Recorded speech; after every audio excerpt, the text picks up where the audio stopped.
En aquel tiempo, después de lavarles los pies a sus discípulos, Jesús les dijo: Yo les aseguro, el sirviente no es más importante que su amo, ni el enviado es mayor que quien lo envía. Si entienden esto y lo ponen en práctica, serán dichosos. No lo digo por todos ustedes, porque yo sé a quién he escogido. Pero esto es para que se cumpla el pasaje de la Escritura que dice: El que comparte mi pan me ha traicionado. Les digo esto ahora, antes de que suceda, para que cuando suceda crean que yo soy. Yo les aseguro, el que recibe al que yo envío, me recibe a mí. Y el que me recibe a mí, recibe al que me ha enviado. Palabra del Señor. Yo les aseguro, dice Jesús en la última parte del Evangelio que hemos leído hoy, el que recibe al que yo envío, me recibe a mí, y el que me recibe a mí, recibe al que me ha enviado. Qué frecuente es escuchar a personas que dicen: Dios me ha abandonado, Dios no me oye, a Dios no lo encuentro. Y es con frecuencia escuchamos esa frase. ¿Y dónde está Dios?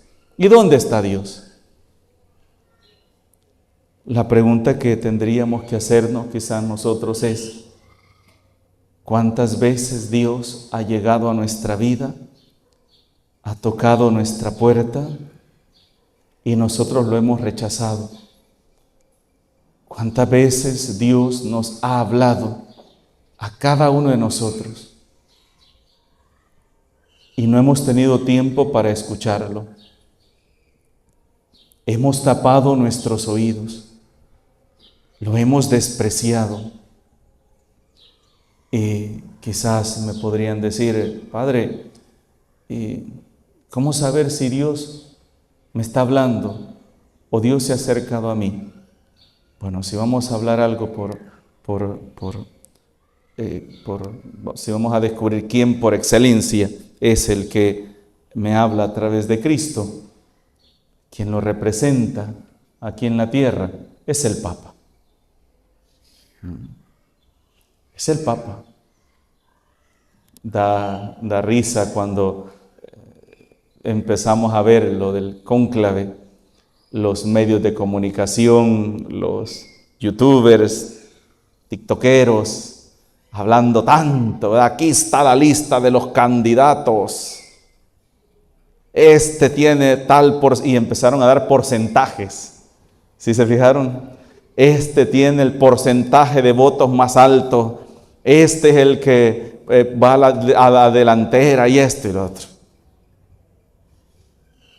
Puras cholladas, puras locuras. La iglesia no es así. Con la elección del Papa que hemos tenido hoy, hermanos, Dios nos ha hablado y nos ha dicho que quien dirige la iglesia es Él, no los hombres, no las corrientes ideológicas, no las encuestas. No es que mire, este cardenal tiene más afinidad con la gente, a este cardenal lo quiere más la gente, tiene más virtudes. Yo solo me acordaba de cuando Jesús eligió a los 12. Y yo les he dicho a ustedes, ¿a quién le preguntó Jesús para elegir a los 12? ¿A quién?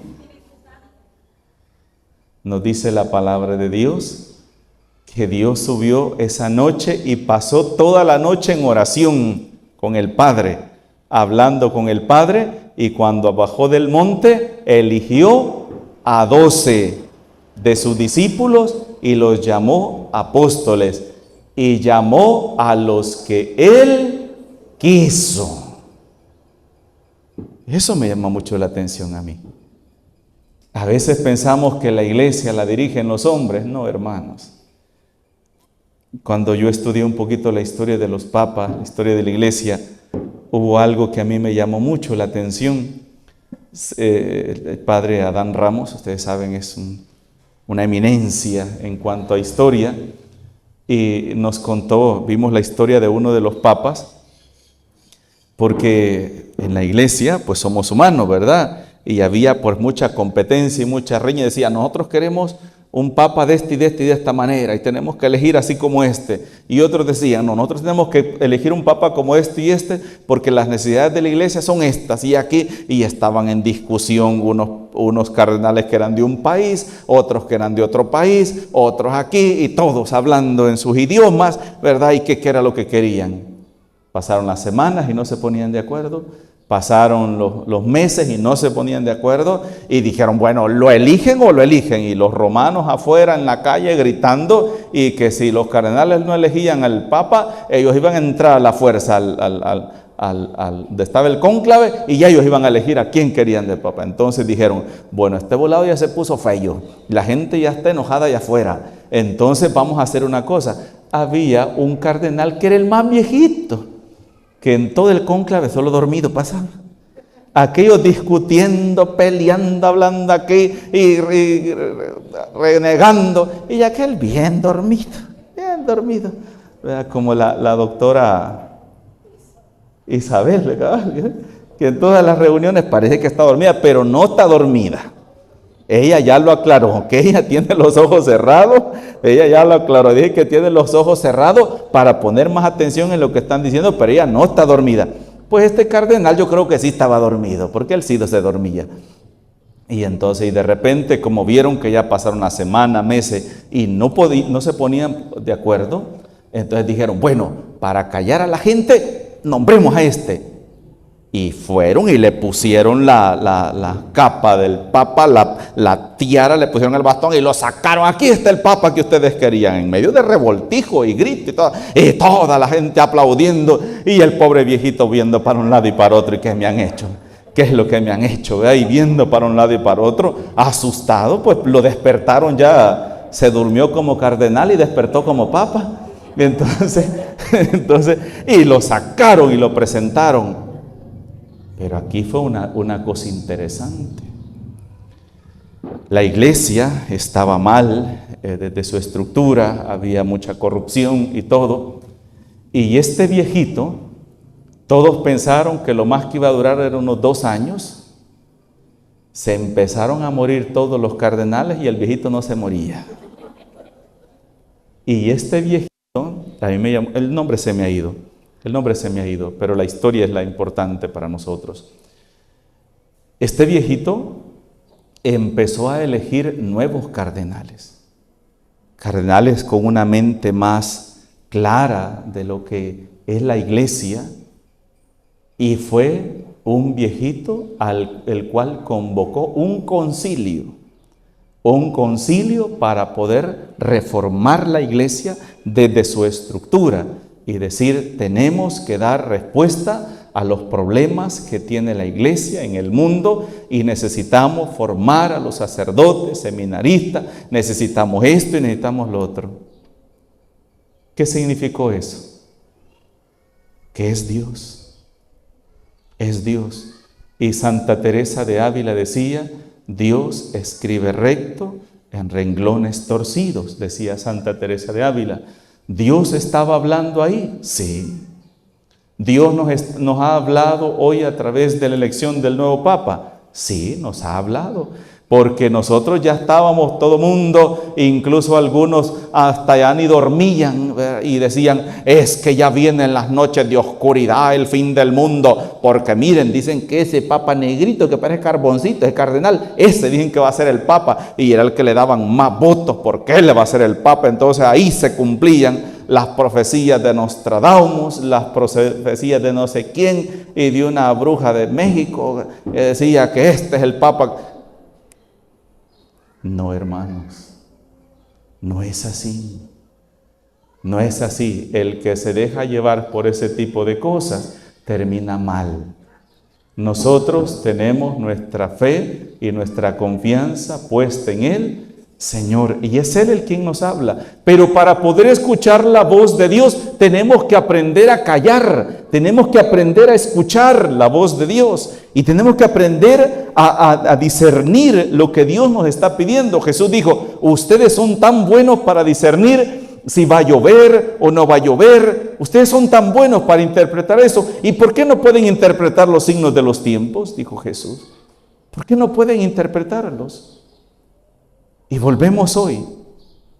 Dios nos habla, claro que sí. Y nos habla a través de este Papa que está dando mucho de qué hablar en los últimos días. Y está dando mucho de qué hablar porque es un Papa que no es fácil de manipular. Y es un Papa que no es fácil de dejarse arrastrar por las corrientes, por las ideologías, y se ve que tiene unos principios y una visión clara de lo que tiene que ser la iglesia en nuestros tiempos. Pero ¿qué está sucediendo hoy? Ahí le están cayendo las pedradas, los ataques. ¿Pero qué es eso? ¿Un rechazo al Papa León XIV? No, un rechazo a la voz de Dios. Porque Dios nos habla a través de Él. Dios nos habla a través del Santo Padre. Pero también solo el Papa nos habla en nombre de Dios. ¿Solamente Él es el enviado? No. También están los obispos que nos hablan en nombre de Dios. Están los sacerdotes. Y no digamos los catequistas también. Los celebradores de la palabra, Dios que nos habla a través de nuestra abuelita, de nuestra mamá, de nuestro papá, de un amigo. Pero ¿cuántas veces lo hemos rechazado? ¿Cuántas veces hemos preferido el pecado, hemos preferido el mal? Y aunque Dios nos está hablando, o a través de los acontecimientos, de lo que está sucediendo, y nosotros no somos capaces, y cuando ya nos hemos dado en los dientes, entonces decimos, es que Dios no me ha hablado, es que ¿dónde está Dios? Tantos que hablan de Dios y que Dios, ¿y dónde está que yo no lo veo? Es que el problema es que tú no has querido escuchar a Dios. No has querido escuchar cuando Dios, a través de las lágrimas de tu madre, o a través de las lágrimas de tu hijo que está llorando por la violencia que hay en tu casa, a través del llanto de tu esposa que está sufriendo por tanto maltrato y no lo hemos querido escuchar, o a través de la tristeza, de la soledad de tu esposo y no lo has querido escuchar. Y ahí está Dios. Entonces entramos a otra parte importante también, a donde nos podemos encontrar con Dios. También Dios está en el que sufre. ¿Qué dice el Evangelio de San Mateo en el capítulo 25, versículos del 31 en adelante? Vengan, benditos de mi Padre, a los que están a su derecha, y tomen posesión del reino que ha sido preparado para ustedes desde la creación del mundo, porque tuve hambre y me dieron de comer, estuve enfermo y me fueron a visitar, estuve desnudo y me vistieron, estuve preso y me fueron a visitar, estuve sediento y me dieron de beber, fui forastero y me hospedaron. Y aquí viene una que siempre me ha llamado la atención: estuve triste y me consolaron. Estuve triste y me consolaron. ¿Cuántas veces nosotros somos indiferentes ante el dolor, ante el sufrimiento, ante el hambre, la necesidad de las demás personas? Y nos da igual, nos da igual, nos da igual. Y yo decía un día de estos, ¿cuántas personas hasta les hacen entierros pomposos porque se le murió un gato, un perrito, un perico, un loro o una rata? Se les murió una tortuga o un animal, y nuestra mamá, papá, nuestro abuelito, nuestra abuelita está muriendo poco a poco en la soledad. O ese hijo que se siente solo, que está en depresión.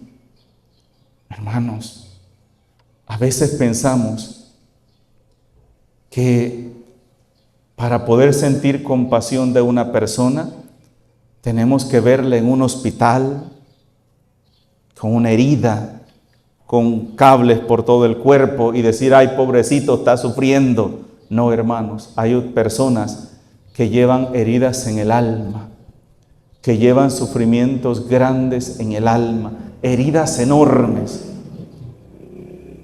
Una herida, usted va, tiene una herida en un brazo, usted va al hospital, le ponen una inyección para el dolor, la costuran, le ponen una cremita, le dan pastillitas para el dolor y ahí se quita. Pero díganme una herida en el alma, una herida en el corazón, un desprecio. Cuando hay hijos que sufren el abandono de sus padres, el desprecio de sus padres, cuando de su mamá o de su papá, lo único que han recibido son insultos, golpes, desprecios. Y decirles, sos una carga, sos un estorbo, ¿para qué te tuve? Y ese niño, esa niña, opta mejor por quitarse la vida. Hay una historia, estaba leyendo una historia algo parecida, así es, que la mamá pasaba renegando y renegando que su hijo era un estorbo, era una carga, y para qué lo tuvo, que había sido la desgracia más grande que le había pasado en su vida. Y entonces este niño, en el Día de la Madre, le dijo, te quiero dar un regalo, le dijo. Y le dejó escrito que el regalo que le podía dar era quitarle la carga, que la estaba haciendo infeliz. Y ahora que no voy a estar yo, ahora vas a ser la mujer más feliz, porque no vas a tener la carga que soy yo. Y saben, hermanos, hay muchos niños, hay muchos jóvenes que se sienten así. Hay muchos jóvenes que jamás han sentido un abrazo, han escuchado de su mamá, de su papá, decirle, hijo, te amo, hija, te amo. Y cuando ya ha muerto, cuando ya está en un cajón, ahí sí el papá llora, ¿y por qué lo hiciste? ¿Y cuánto te quiero? ¿Y qué hija? ¿Y qué hijo? Ya es por gusto. O cuando una madre, un padre, muere en la soledad, en el abandono de sus hijos, el abandono de su familia, y cuando se muere todo el mundo chillando en la caja, y tirándose y queriéndose meter en el hoyo. Pero cuando estuvo viva, cuando estuvo vivo, nunca le demostraste el amor que le tenías. Cuando se mueren, compran unas cajas como que fueran la urna del santo entierro. Y cuando estuvo viva, jamás le regalaron ni siquiera un peso para que comprara un plato de comida. Cuando está muerta llevan aquellos grandes arreglos florales, pero cuando estuvieron vivas nunca le dieron ni siquiera una flor. Nunca demostraron. ¿Y saben qué es lo que más duele a una persona así? Ver que con otras personas sí lo hacen. Ay, que está cumpliendo años mi suegra, y ahí van con los grandes arreglos para la suegra, o que para mi amiga, ¿verdad? Y para acá, y la nana que lo parió y que la dio de hartar y que se mató para sacarlo adelante, ni siquiera la voltea a ver. Eso es lo que más le duele a una madre, ver el desprecio de aquel hijo por quien ella se desvivió, sacrificó toda su vida, y hoy a ese hijo le importa más quedar bien con otras personas, o sea, ser candil de la calle y oscuridad de su propia casa. Y ahí está el sufrimiento, ahí está Cristo sufriendo, ahí está Cristo solo, ahí está Cristo abandonado, despreciado, y ahí está Cristo al que no queremos escuchar, el que no queremos que nos hable. Y muchas veces decimos, Dios está lejos de mí. No, no es Dios quien está lejos de nosotros. Somos nosotros los que nos hemos alejado de Dios. En el nombre del Padre, del Hijo y del Espíritu Santo. Amén.